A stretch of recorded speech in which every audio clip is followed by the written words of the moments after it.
a serious drug that can have devastating consequences for your life. A weed? This is an unpopular thing to say, but it's Oh true. shit.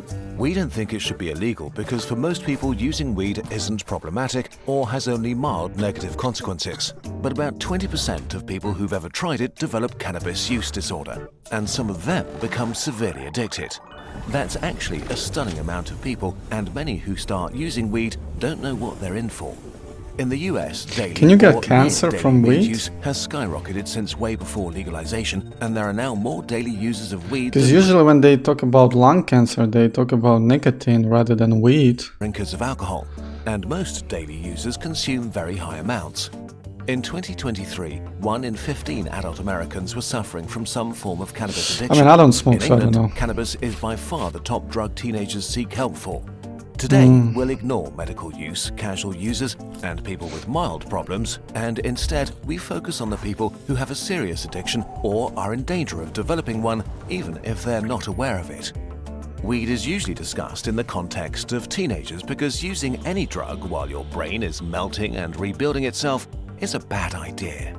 Instead, we'll have a frank conversation about how it affects you in your 20s and 30s. We'll combine research with our own personal experience of weed Okay. addiction. Unfortunately, we do have plenty of both.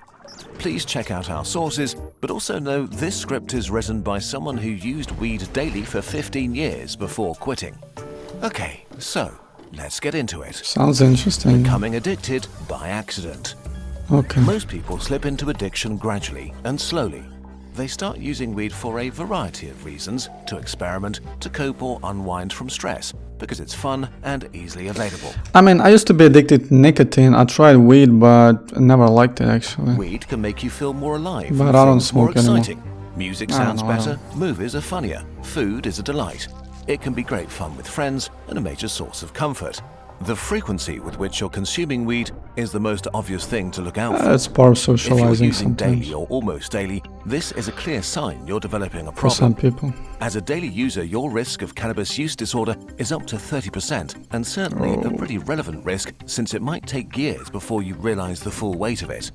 So, if you're not careful about it, what started out as an occasional high becomes more and more normalized. Bit by bit, your weekends revolve around weed or shift to activities that you can do stoned. Often other hobbies or obligations become less of a priority. Then it creeps into most weekdays, and finally, it's an established ritual every day. Over time, weed's nature changes. The joy-enhancing effects dissipate while a comfortable numbness takes over. Weed can become your primary method of coping with life, but it doesn't make you stronger, better, or more resilient. Instead, it covers up negative emotions by building a snail shell that you can retreat into. Do you have a problem with weed?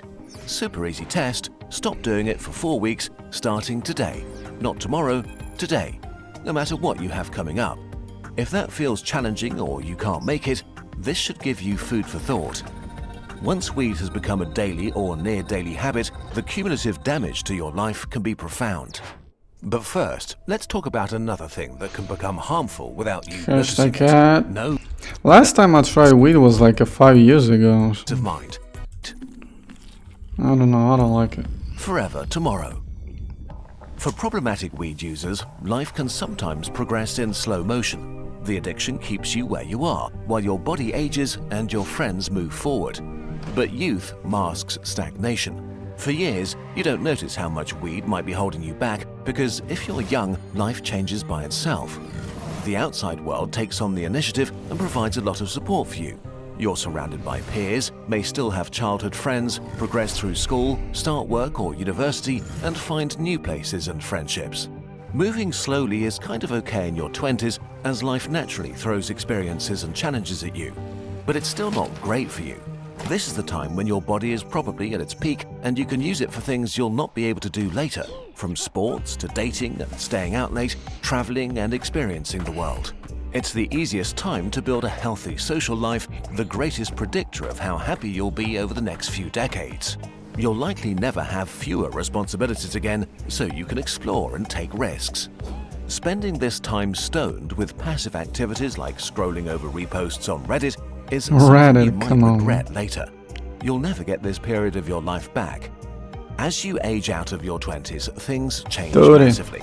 Around this time, most people naturally tone down their weed consumption or quit entirely. You're entering one of life's great inflection points, and you risk getting left behind. Your social life is different after 30. Friendships need care, attention, and active time investment to survive, and weed addiction works against you on multiple levels. Studies show that for some people, weed can worsen social anxiety, especially if you start using more and more. And once you feel anxious about socializing, it becomes pretty tempting to just stay home and avoid events or new experiences. Since weed numbs feelings, it's easy to push away FOMO or guilt about cancelling last minute.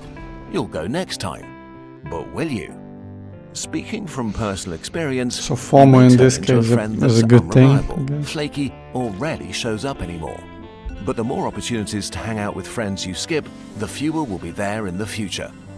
Especially if you do weed Peter. alone, it can become the central focal point in your life. Reports show that many people with addictions gradually reduce the activities or hobbies they once enjoyed in favor of consuming. Bit by bit, this can make you withdraw from the people in your life. While this can be pretty bad for your social life in your 20s, it may be catastrophic by the time you turn 30. Because in their 30s, most people are plenty busy. Careers, partners, travel, children, and their closest friends are now priorities. Free time becomes super valuable, and casual hangouts turn into two adults comparing their calendars. So people in their 30s are way more selective about what and who they spend their time with. Smoking a joint drops way down their priority list. Even without falling out, you may simply become incompatible if your identity becomes tied up with weed, or when your friends have a lot going on and you don't. This happens a lot without weed, but weed can supercharge it. So many problematic weed users focus on a small circle of friends and acquaintances who are also using weed. This can create an isolation trap. Pretty much If your talking about friends quit or they maturity. withdraw to use it alone, you can face sudden isolation and loneliness. Or you may feel pressure to keep using it because you're scared of losing your friends. It's harder and takes longer to make new friends in your 30s than in your 20s, so to change your situation you need courage, energy, and motivation, things weed addiction makes much harder to muster. Worse still, people who feel lonely tend to use more weed to cope, which is linked to even more social isolation. Weed can fill the role of your best friend. It's there when you're lonely, it makes you feel okay in the moment. Your love life can also suffer. Social anxiety and complacency is a great motivator to put off dating and having sexual experiences in your 20s, and it doesn't get much easier as time passes. In relationships, weed addiction can be extremely disruptive. Reports show that partners of daily users can feel neglected, that couple communication can break down, and that trust evaporates. The addicted partner usually doesn't realize how poorly they're handling relationship issues and can be blindsided when their love leaves them. And to be frank, in their 30s, people want a partner who's ready to share the growing responsibilities of adulthood and wants to build a life together. The older you get, the more unattractive your weed addiction makes you. Okay, but who needs friends or love if you have a career, right? Well, the achievement delay machine. Long-term studies show that heavy weed users are more likely to end up with reduced academic performance, a worse education, lower income, less savings, and less stable employment, even when compared to people from similar family backgrounds and social class. Many people with weed addiction struggle to show up for work. They're not productive, they procrastinate, and they fail to meet their responsibilities. The consequences of missed opportunities and bad decisions slowly accumulate. Maybe you skipped networking events, had no ambition, and didn't get promoted, or hopped between entry-level jobs. It's also much harder to build up savings since the addiction can cost you thousands each year. In your 20s, you transition from being useless to being good at something. And so in your 30s, expectations from others and yourself change sharply. People tend to cut you a lot of slack when you're young, but this has an expiration date.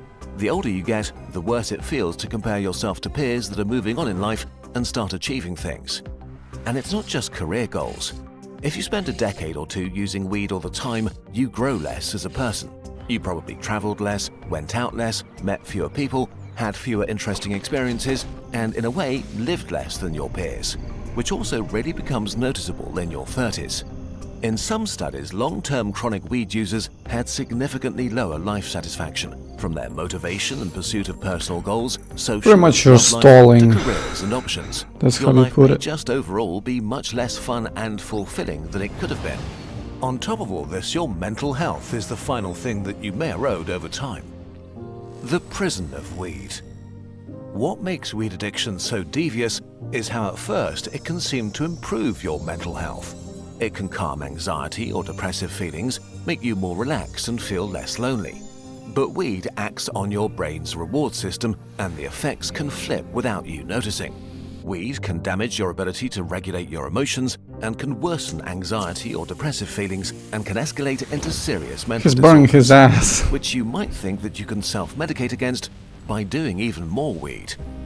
This can impair your coping skills, making you fragile and easily overwhelmed, unable to deal with stress, increase anxiety or depressive symptoms, worsen your mood, cause mood swings and irritability. The addiction can hold back a dam of bottled up negative feelings that's ready to crash into you and the people around you at any time, until eventually it doesn't work anymore.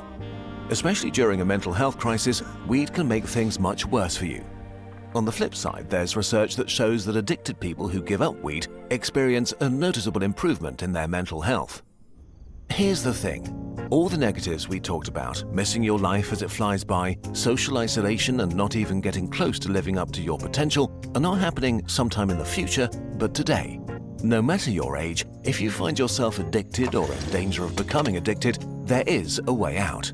It's not fun and it will be hard. What is You it? need to quit. And the earlier you do, the better your life will be. Oh, just quit. Don't give up. Sounds There's easy. a whole life out there waiting Not for you. bad. This video things you Oh, this whole... tells Whoa, that was 12 fast. breathtaking stories about how Again, what about lung cancer? I thought they're gonna talk about lung cancer. Which is pretty, important thing.